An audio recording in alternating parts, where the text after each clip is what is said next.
Today we're going to talk about how policy is created. We've talked quite a bit about national policies in the context of the Sustainable Development Goals, but I think there's often a bit of a mystery as to what policy actually is and how policy is developed. ECD has some particular challenges as a field, and so it's interesting to think about how countries have developed ECD policies. As of June 2015, 68 nations had one or more ECD policies, with 23 more that were in different stages of preparation of national policies in ECD.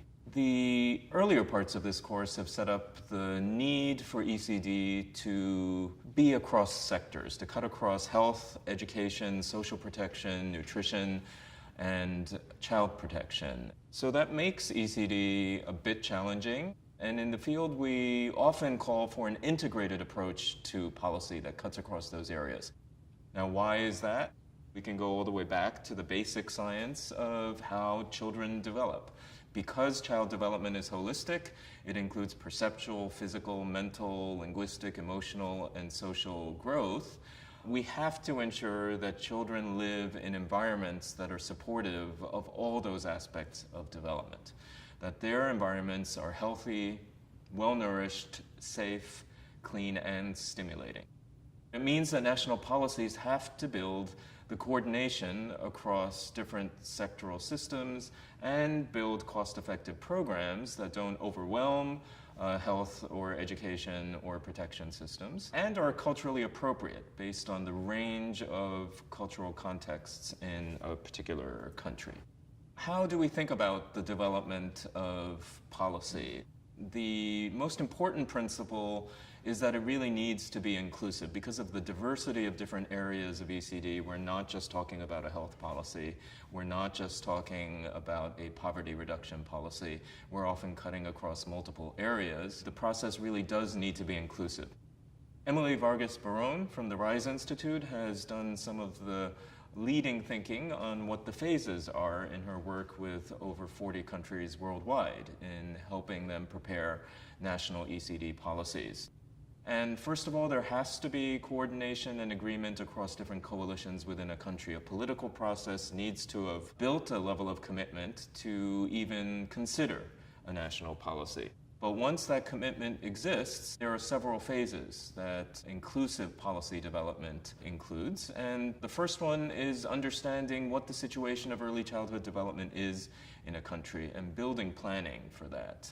And typically, countries have designated a national leader for ECD policy development. The goal of that leadership is to identify all the key stakeholders in the country and to build and gather the data on how children are doing. What are the particular areas of strengths and risks for kids in the country? Then an extensive set of consultations is typically done across different geographic areas of the country with informants that might represent political leaders, civil society leaders, experts in early childhood development from within the country, sometimes international experts, and a report that comes together on the findings and the directions for the national policy. Once a policy is drafted, what does it typically include? It has to start considering the issues of implementation that we've talked about before. Consider what would be the plan within education, what would be the plan within social protection or health. It would present indicators of progress for a national ECD policy, the data systems that are required, the workforce hiring that might be needed, and the costing of the policy. If it is not feasible within national budgeting priorities, of course, it's never going to get off the ground. Typically, at the national level, this might take 1 or 2 years or even more. And then once ECD policy becomes part of a national agreement or legislation, that's really actually only the beginning. And that's when a national action plan needs to be created and implementation across the different sectors and activities. So let's look at an example of this form of policy development, a recent national comprehensive ECD policy in the country of Colombia. This country has an ECD policy with one of the most beautiful names for a policy in the world. In English, it is from zero to forever. In Spanish, de cero a siempre.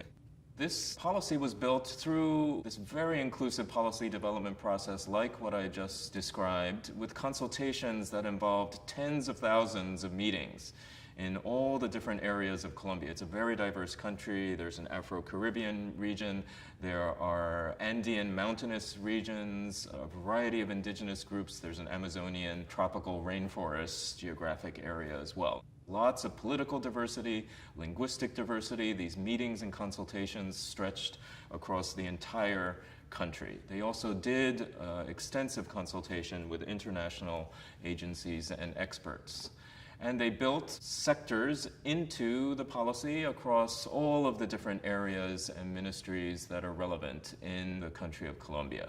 They included some of the major implementing agencies for ECD programming. For example, the Colombian Institute of Family Welfare, or ICBF. They also made sure to include the National Planning and Treasury departments that, after all, hold the purse strings and are extremely important to ECD policy implementation. This video presents a little bit of an overview of the process and how all of these actors were brought together for the Colombian De Cero a Siempre policy. Colombia cuenta con una política pública para el desarrollo integral de los niños y niñas en primera infancia, denominada De Cero a Siempre. Con ella, asume un reto gigante que requiere del compromiso de todos.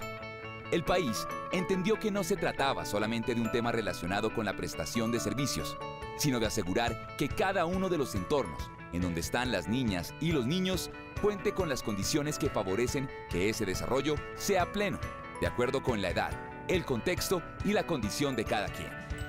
Para sacar adelante esta política, la Presidencia de la República convocó a las entidades del Gobierno Nacional para conformar la Comisión Intersectorial para la Atención Integral a la Primera Infancia, que moviliza a la institucionalidad pública nacional y local, así como a diversos actores de la sociedad, comprometidos con la protección integral de los derechos de gestantes y niños y niñas en primera infancia para que gestionen de manera intersectorial esta política integral. You see here a very nice example of social mobilization and communication being an important part of a policy. Those infographics, the ability to communicate what a policy does to all the people in the country after it's passed, builds the kind of political unity and the community level involvement for De Cero a Siempre. The way that the policy built in an attention to child development and what every child needs was rights-based and focused on the idea of atenciones, or attentions. And so the policy guarantees that all children in Colombia shall receive 8 different attentions, or their rights to certain kinds of resources and services, which include books and cultural materials, birth registration, access to social protection systems and anti-poverty programs, access to health and education, to care and parenting support, to proper monitoring of children's growth and development. Each of these represents what they called, in I think very novel vocabulary, the kinds of attention that all children need to thrive in the country of Colombia. They also developed some new programs. So, for example, they developed new standards and guidelines across all these atenciones and created a guideline for implementation, which also has a poetic name called the Ruta de Atención Integral, or the route towards integrated comprehensive attention. And they created new centers for children's development. We've talked about what high-quality centers and preschools can provide. These provide, in addition to preschool teachers, interdisciplinary teams that ensure different kinds of services. For example, a mental health, nutrition, and physical health specialists, not just teachers and education specialists.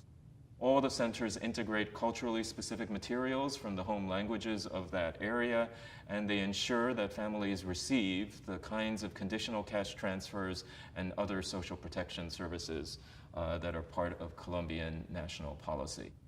De Cero a Siempre reached over 750,000 disadvantaged children in the first Santos administration between the years 2010 and 2014. And the goal in the second or current administration under President Santos is to guarantee high-quality services to a total of 1,170,000 children, or the most disadvantaged 20% of children in the country. So the complex nature of early childhood development is certainly a challenge for policy development. And policy development in this case has to mirror human development, physical, cognitive, and socio-emotional, as represented in health, education, social protection, and child protection. We've seen from the Colombian example that inclusive processes have brought entire societies and political systems together to commit to comprehensive, multi-sectoral approaches to ECD. And Colombia is one example, but there are many others among the 68 countries that have passed comprehensive ECD legislation.